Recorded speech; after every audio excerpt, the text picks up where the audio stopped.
감사합니다.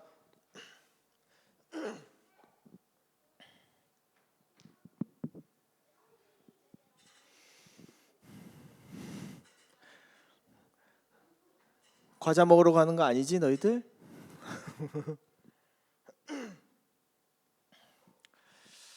반갑습니다. 샬롬. 오늘 좋은 날 하나님을 사모하여 주를 만나기 위해 나오신 오션파크 교회 성도님들을 주님의 이름으로 환영합니다. 한 주간 행복한 시간을 보내셨나요? 세상에서의 한 주를 마치고 다시 주님의 품으로 돌아와 참된 평안과 안식을 누리는 아름다운 예배의 시간이 되기를 주님의 이름으로 축복합니다. 오늘은 고린도후서 7장 말씀을 가지고 하나님의 뜻대로 하는 근심이라는 제목으로 하나님의 말씀 선포하겠습니다.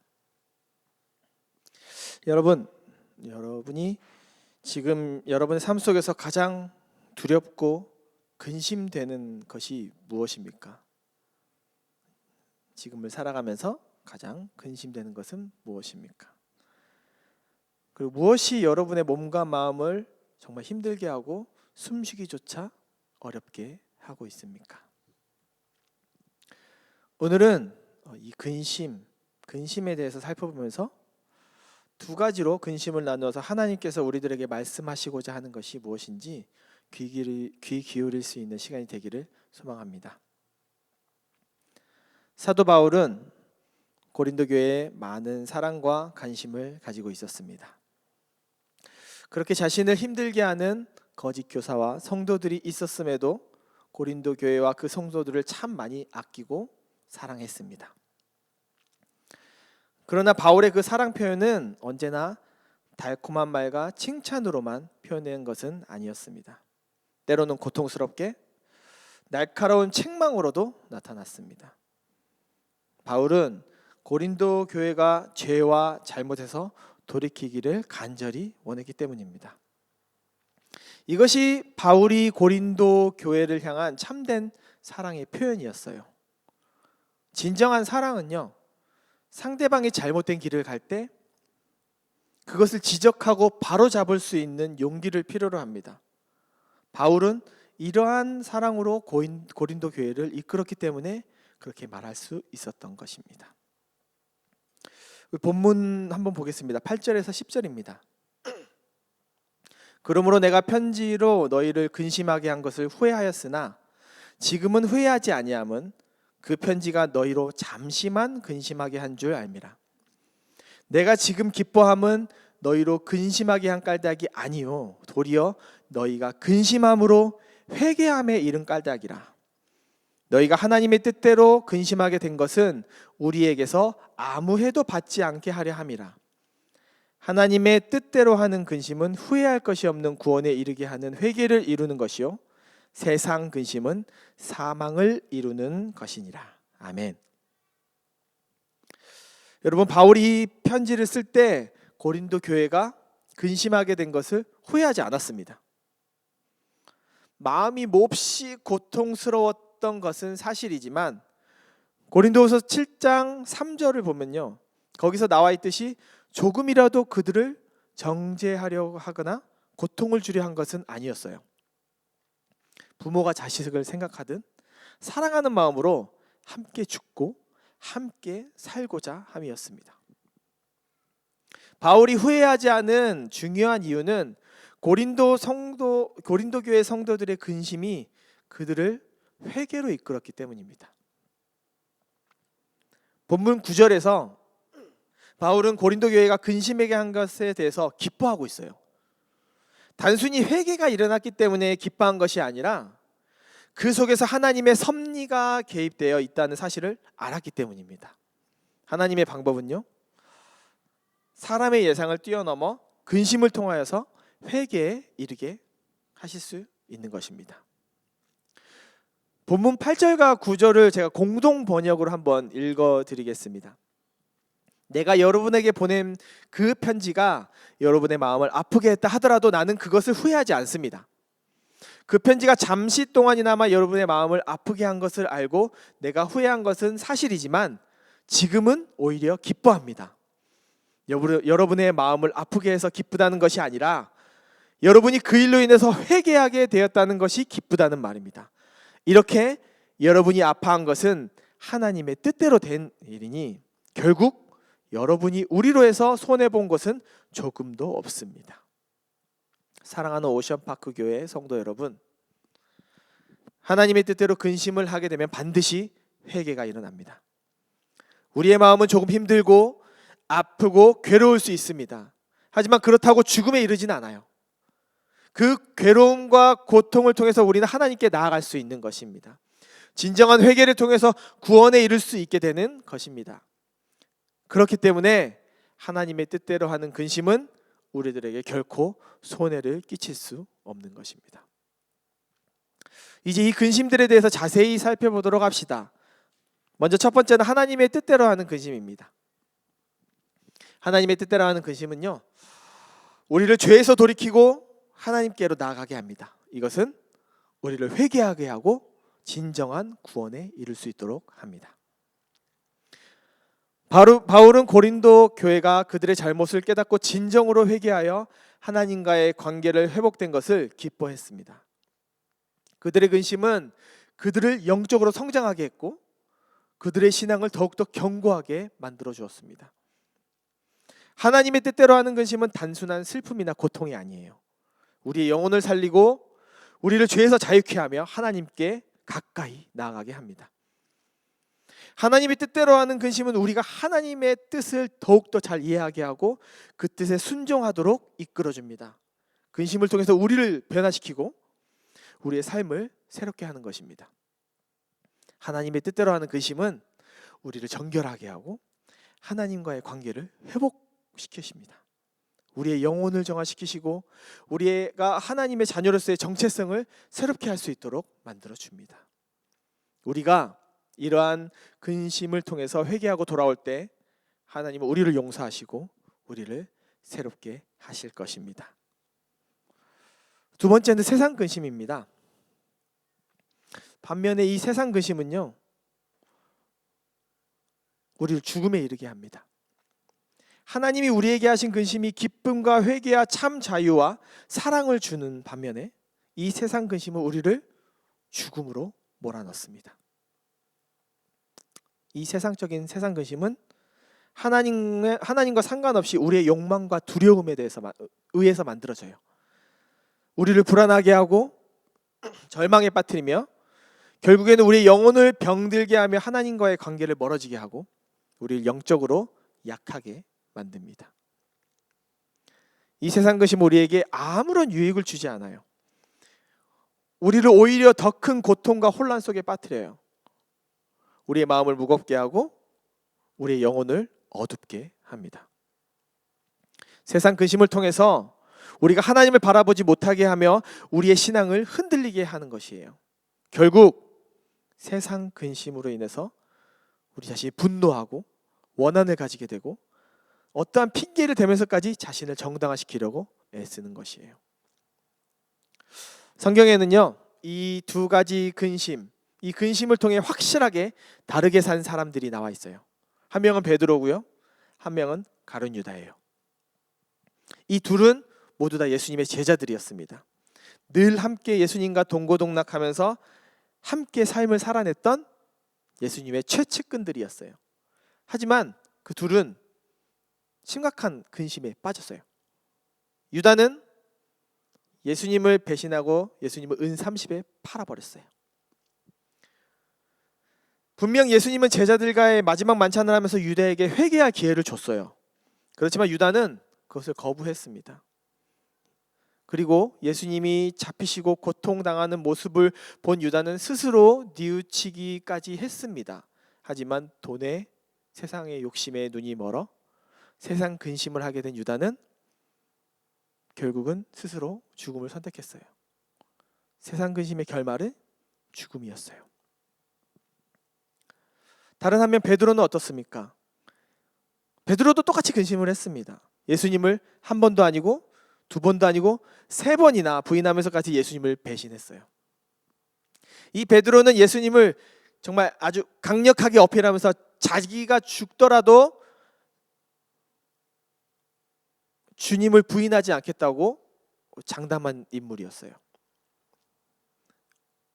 결국 베드로는 닭이 한 번 울 때 예수님을 3번 부인하고, 예수님이 하신 말씀이 생각나 하나님께서 하게 하신 근심으로 통곡하며 회개하며 구원에 이를 수 있었습니다. 유다와 베드로 둘 다 예수님의 제자였고 예수님과 함께한 사람들이었지만, 그리고 근심을 했지만 그 결과는 분명히 달랐습니다. 한 명은 죽음, 한 명은 새로운 생명을 얻었어요. 저는 최근에 이런저런 근심으로 복잡한 시간을 가진 적이 있었습니다. 제가 청년부 때 만난 형을 십수년이 지난 후에 다시 우연찮게 만나게 됐어요. 생각지도 못한 장소에서요. 그 형은 목사이면서 선교사였어요. 그 10년 동안 제가 못 만났던 시간 동안 중국에서 선교 활동을 하다가 중국 공안단에 걸려서 추방당했어요. 그리고 다시 호주로 돌아온 사역자입니다. 청년부 때 함께 매일 집에서 모여서 함께 기도하고 울면서 찬양하고 예배했던 시간들이 새록새록 생각나면서 우리 한번 밥 한번 먹자. 그래서 한번 식사의 자리를 가진 적이 있어요.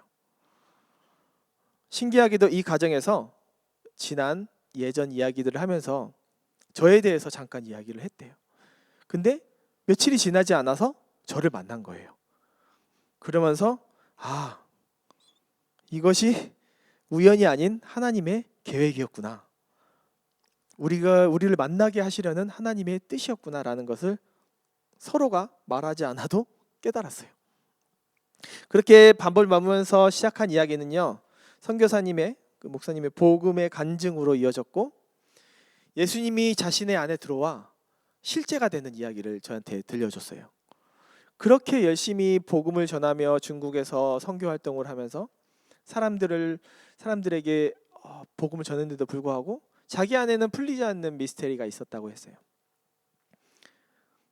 정말 많은 후원이 들어오고 모든 것으로 사람들을 섬기고 복음을 전하는데도 자기 안에 공허함이 빠지지가 않았대요. 그리고 열매도 맺어지지 않았대요. 그런데 어느 날 예수님이 자신을 찾아오셨고, 예수님이 자기 안에 실제가 되었을 때 자기가 무엇을 하지 않더라도 복음이 전해졌고, 자기가 무엇을 하지 않더라도 그 열매가 맺어졌다는 거예요. 이 이야기를 듣는데 저는 정말 너무 벅찼어요.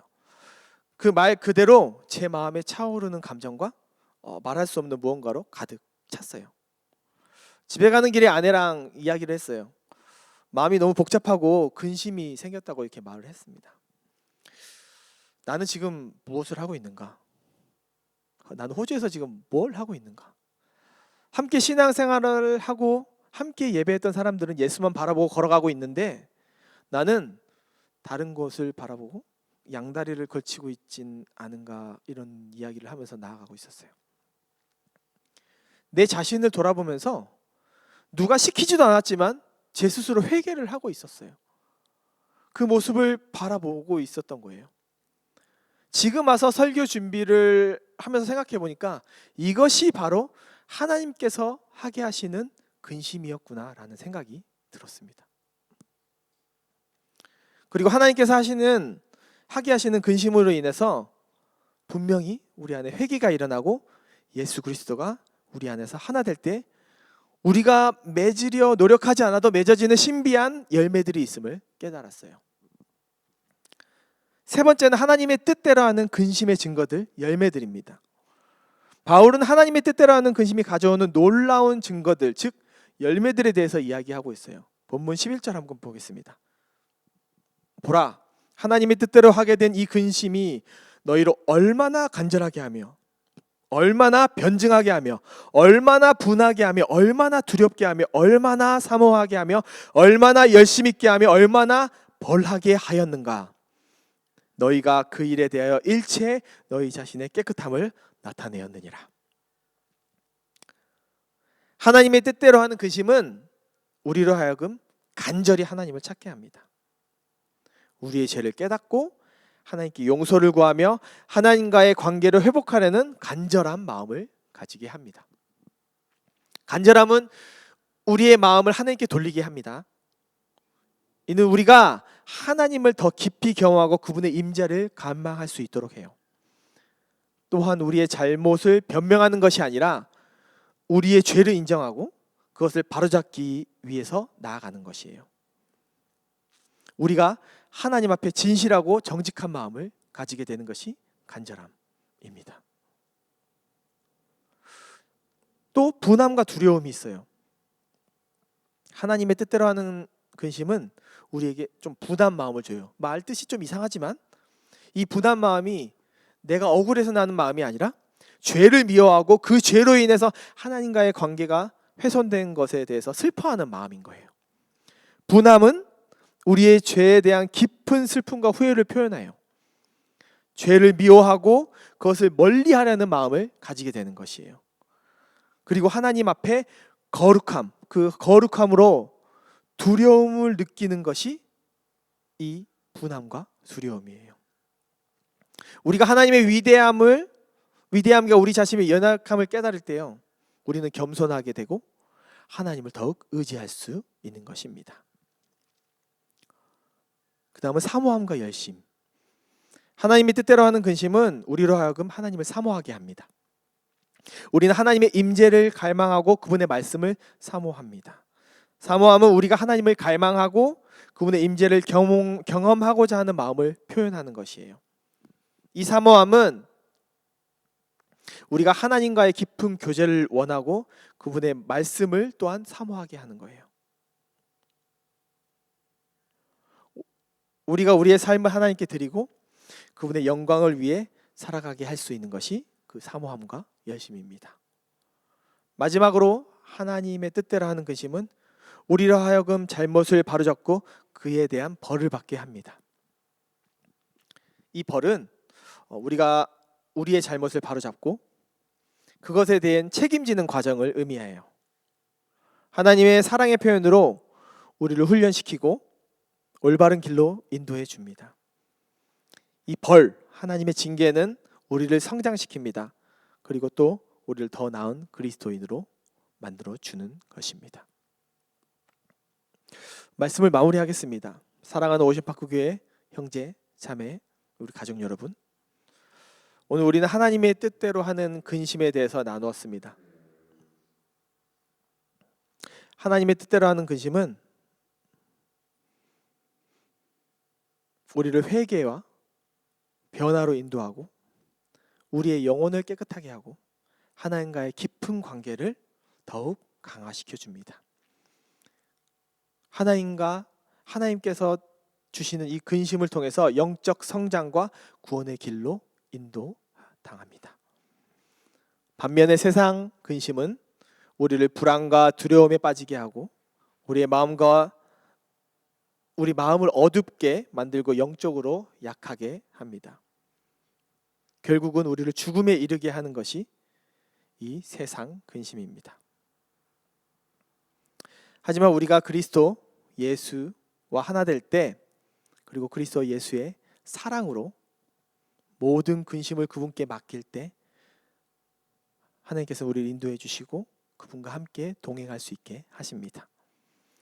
고린도후서 7장이 우리에게 주는 생명의 말씀을 통해서 한 주 동안 하나님의 뜻대로 하는 근심을 많이 하면서 우리 안에 진정한 회개가 일어나고 조금은 아프고 조금은 고통스럽더라도 영원한 죽음이 아닌 영원한 생명으로 예수 그리스도와 함께 죽고 예수 그리스도와 함께 살아나는 참 기쁨을 누리는, 참 평안을 누리는 저와 여러분들이 되기를 주님의 이름으로 축복합니다. 이 시간 찬양팀 앞으로 나와주시고요.